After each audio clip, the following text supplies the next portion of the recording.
Train crash করছে। পরে আমি বলি কই ক্র্যাশ করছে? তাই বলে ক্যান্টিনের সামনে। তখন আমার মাথা আসে ক্যান্টিনের সামনেই তো আমার বোনের স্কুল, যেখানে আমার বোন বসতো ওইখানে প্লেনটা ক্র্যাশ হয়েছে। আমি ক্লাসে ছিলাম, আমার বোনদের ছুটি হয় 1টা বাজে আর আমার ছুটি হয়েছে 1টা 40-এ।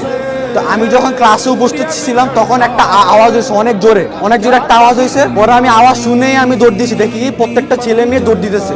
পরে আমি বলতেছি কেন দৌড় দিতেছে? বলে প্লেন ক্র্যাশ করছে। পরে আমি বলি কই ক্র্যাশ করছে? পরে বলে ক্যান্টিনের সামনে।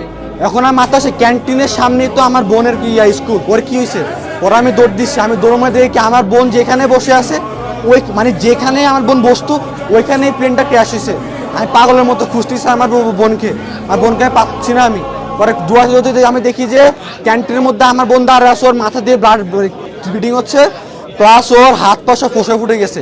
প্লাস আমি যখন যাই তখন দেখি যে অনেকগুলো বাচ্চা 2 ভাগ হয়ে আছে, অনেকগুলো বাচ্চা ছোট ছোট বাচ্চা 2 ভাগ হয়ে আছে, গেটের সামনে 2 ভাগ হয়ে পড়ে আছে, অনেক গার্জিয়ান 2 ভাগ হয়ে আছে। কেউ নর্মালি মারা যায় নাই, প্রত্যেকটা সিভিয়ার খুবই খারাপ অবস্থা হবে, প্রত্যেকটা বাচ্চা প্রত্যেকটা গার্ডিয়ান এভাবে মারা গেছে। তখন আমি আমার কি যে বোনকে নিয়ে আমি লুবানাতে যাই, তখন তারা স্যালাইন দেয়। তারপর স্যালাইন দেওয়ার পরে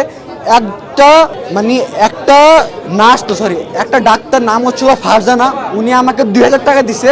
উনি আমাকে চিনেও না, উনি আমাকে 2000 টাকা দিয়ে বলছে ধরো আব্বু। উনি আমাকে ধরে কান্না শুরু করছে, আব্বু ধরো, তুমি তোমার বোনকে নিয়ে যাও, যত যা লাগে নাও। উনি এত একজন ভালো মানুষ, উনি আমাকে অ্যাম্বুলেন্স ঠিক করে দিছে। তারপর আমি ওই অ্যাম্বুলেন্সে করে আমি আমার বোনকে নিয়ে আসছি। তখন এখান থেকে তখন তারা আমাদের ট্রিটমেন্ট করে, তারপর ট্রিটমেন্ট করে আমাদের কোর্টে টানে।